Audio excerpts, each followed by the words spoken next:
Because of Winn Dixie by Kate DiCamillo, Chapter 13. Me and Winn Dixie got into a daily routine where we would leave the trailer early in the morning and get down to Gertrude's Pets in time to hear Otis play his guitar music for the animals. Sometimes Sweetie Pie snuck in for the concert too. She sat on the floor and wrapped her arms around Winn Dixie and rocked him back and forth like he was a big old teddy bear. And then, when the music was over, she would walk around trying to pick out which pet she wanted. But she always gave up and went home, because the only thing she really wanted was a dog like Winn Dixie. After she was gone, I would sweep and clean up and even arrange some of Otis's shelves, because he did not have an eye for arranging things and I did. And then I was done.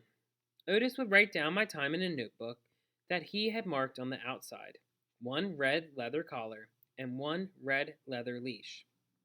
And the whole time, he did not, in any way, ever act like a criminal. After working at Gertrude's Pets, me and Winn Dixie would go over to the Herman W. Block Memorial Library and talk to Miss Franny Block and listen to her tell us a story.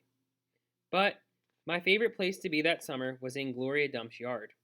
And I figured it was Winn Dixie's favorite place to be too, because when we got up to the last block before her house, Winn Dixie would break away from my bike and start to run, for all he was worth, heading for Gloria Dump's backyard and his spoonful of peanut butter.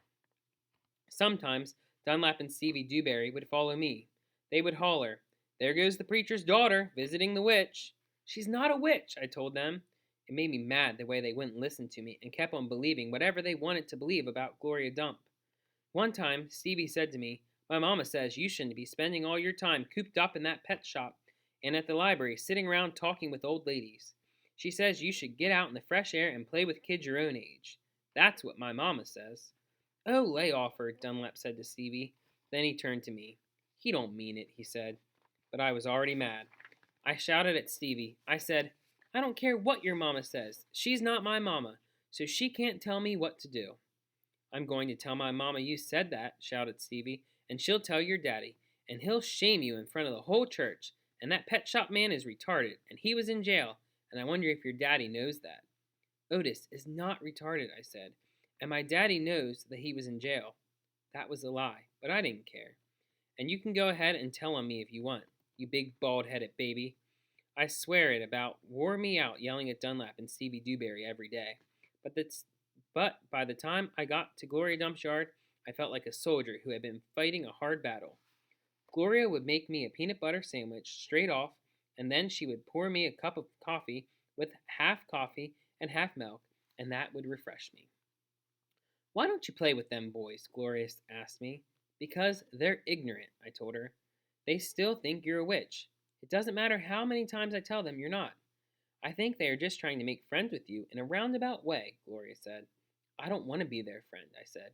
"It might be fun having them two boys for friends." "I'd rather talk with you," I said.